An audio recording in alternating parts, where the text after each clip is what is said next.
എന്നെ സംബന്ധിച്ച് പറയുകയാണെങ്കിൽ ചോദിക്കുകയാണെങ്കിൽ ഇടാൻ പറ്റില്ല. കേരളത്തെ സംബന്ധിച്ചിടത്തോളം ഒരു സ്ട്രോങ് പൊസിഷനിലേക്ക് സാധിക്കുന്നില്ല. ഒന്നാമത്തെ കാരണം ഇതിന് ആരും ഇതിനെപ്പറ്റി പഠിച്ചില്ല. എന്താണ് മുല്ലപ്പെരിയാർ പ്രശ്നം എന്നത്?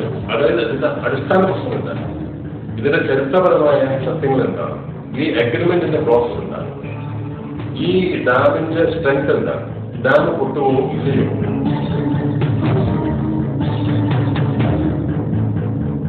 മന്ത്രി പി ജെ ജോസഫ് അദ്ദേഹമാണ് ഒരു സംഭാഷണങ്ങളിലും ഈ കക്ഷി രാഷ്ട്രീയക്കാരോടൊപ്പം തന്നെ ഇവിടുത്തെ മാധ്യമ രാഷ്ട്രീയം ഒരുപാട് നമ്മുടെ രാജ്യത്തിന്റെ ശത്രുക്കളായി മാറുകയാണ്. ദേവൻ തമിഴ്നാടിന്റെ ചാരനാണെന്ന് എന്നെ എല്ലാ മാധ്യമങ്ങളും മുൻനിർത്തുന്നു. സത്യം മറച്ചുവെക്കപ്പെട്ടു. മനസ്സിലായി, അത് അവരുടെ സ്വാർത്ഥ താല്പര്യങ്ങൾക്കാണ്. അവർ സെൻസേഷൻ ഉണ്ടാക്കാൻ വേണ്ടി ഇതിപ്പോ പൊട്ടുമെന്ന് പറഞ്ഞാലാണ് ചാനലിന് പറഞ്ഞു ചെയ്യാൻ പറ്റും. 1/2 മണിക്കൂർ സമയം ഉണ്ടെങ്കിൽ ഈ ഇഷ്യൂ തീർക്കാവുന്നതാണ്.